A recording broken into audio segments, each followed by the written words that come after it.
Francis Ngannou était présent à Wembley pour assister au combat de Tyson Fury. Le Camerounais est monté sur le ring et a d'ailleurs partagé une interview avec le Gypsy King à la suite de sa victoire face à Dillian Whyte. Les deux combattants ont confirmé qu'ils allaient probablement s'affronter en 2023 lors d'une rencontre tout sauf ordinaire.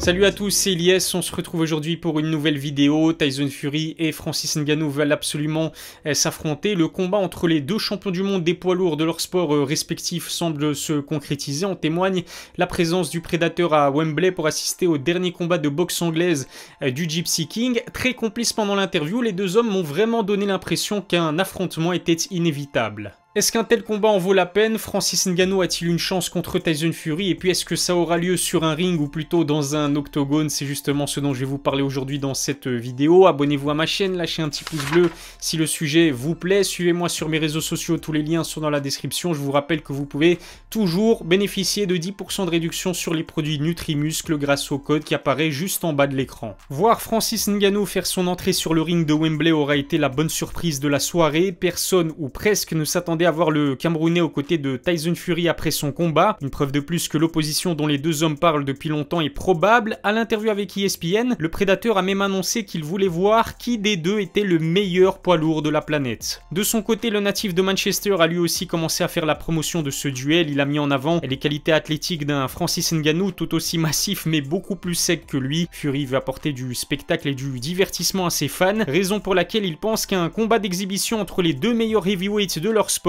l'intéresse autant. Facile vainqueur de Dillian Whyte, Tyson Fury a annoncé vouloir accrocher les gants. Le champion WBC des poids lourds a le sentiment de ne plus rien avoir à prouver en boxe anglaise. Même l'idée de réunifier les ceintures de la catégorie face aux vainqueurs entre Usyk et Joshua ne l'intéresse pas. Le Gypsy King change souvent d'avis comme de veste, mais son prochain adversaire devrait bel et bien s'appeler Francis Ngannou. Il avait d'ailleurs annoncé il y a quelques mois que cette opposition se ferait début 2023. Contrairement à Mayweather-McGregor, ça ne devrait pas être un combat de boxe anglaise classique. Fury Ngannou parle plutôt d'un combat hybride avec les règles de la boxe anglaise mais peut-être des gants de MMA. Une opposition essentiellement en anglaise avantagerait beaucoup trop le Gypsy King. Et puis on sait que le Britannique est complètement fou, mais je doute vraiment qu'il veuille partir sur du pur MMA. Que l'on soit clair, Francis Ngannou n'a aucune chance si le combat se fait à 100% en boxe anglaise. Tyson Fury est le meilleur poids lourd que le sport ait connu depuis de nombreuses années. Même Deontay Wilder, qui est peut-être le boxeur le plus puissant de tous les temps, n'a pas su mettre le Gypsy King KO. Je ne vois pas comment le Camerounais pourrait y arriver en sachant qu'il n'a pas le niveau d'un boxeur professionnel. Tyson Fury a plusieurs atouts de son côté, à commencer par le fait que contrairement à Ngannou, il est boxeur professionnel et il côtoie le très haut niveau depuis plus de 10 ans. Sa faculté à pouvoir changer de style et s'adapter à l'adversaire, son intelligence, sa rapidité et sa puissance acquise avec Sugar Hill sont d'autres avantages conséquents. Rajoutez à cela ses 2,06 m et ses plus de 120 kg et vous obtenez une équation très compliquée à résoudre, même pour un combattant aussi dangereux que Francis. Face à Cyril Gane, on a vu que le Camerounais avait beaucoup de mal à trouver des ouvertures. La mobilité et la vivacité du Français lui ont posé des soucis. Et cela risque d'être encore pire face à un Tyson Fury qui se déplace comme un poids moyen sur un ring. Contrairement à sa défense de titre contre Cyril, Francis ne pourra pas compter sur les takedowns pour remporter ce combat, à moins que le Gypsy King soit assez fou pour autoriser les amener au sol. J'y crois moyen. On sait que la première passion du prédateur, ça a toujours été la boxe anglaise, raison pour laquelle Francis Ngannou ne s'imagine pas raccrocher les gants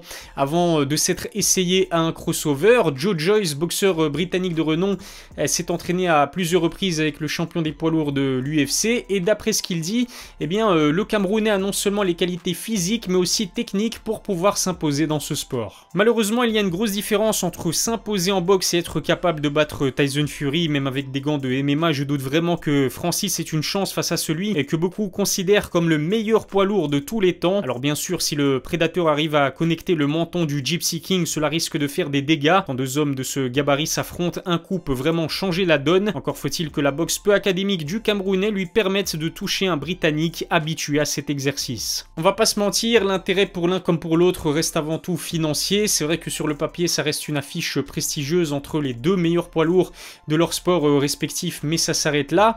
Quand on connaît le succès financier de ce genre d'événement, je comprends que Fury comme Ngannou soit intéressé. Et puis il faut dire que le build build-up risque vraiment d'être très intéressant. Je dis toujours que comparaison n'est pas raison, mais les salaires empochés par le gratin de la boxe sont de loin supérieurs à ceux des meilleurs combattants de MMA. Tyson Fury a par exemple touché plus de 33 millions de dollars pour son combat face à Dillian Whyte. De son côté, Francis Ngannou n'aurait même pas perçu 1 million de dollars au total pour sa défense de titre contre Cyril Gane. C'est donc tout sauf étonnant de voir autant de combattants signés à l'UFC rêver de s'essayer à la boxe anglaise. Conor McGregor, qui est pourtant le combattant de MMA le mieux rémunéré de l'histoire, peut en témoigner. Son duel face à Floyd Mayweather l'a fait passer dans une toute autre dimension. Habitué à empocher 10 millions de dollars à l'UFC, il a remporté la bagatelle de 100 millions pour son seul et unique combat de boxe anglaise, soit 10 fois plus que d'habitude. Pas étonnant de voir un Francis qui perçoit beaucoup moins vouloir lui aussi toucher le jackpot. Une chose est sûre, cela s'annonce très compliqué de mettre en place un tel combat avec la bénédiction de l'UFC. Contrairement à McGregor face à Mayweather, Dana White ne donne pas une chance à Francis contre Fury. La victoire du Camerounais contre Cyril Gane a automatiquement prolongé son contrat jusqu'à la fin de l'année. Si le Predator et Dana White ne parviennent pas à un accord, on risque donc de le voir affronter Tyson Fury sur un ring. D'autant plus qu'après son opération au genou, le champion des poids lourds de l'UFC ne risque pas de combattre en 2022. Dana White a d'ores et déjà annoncé qu'il envisageait de réorganiser un combat pour la ceinture intérimaire en juillet. Le président de l'organisation a bon espoir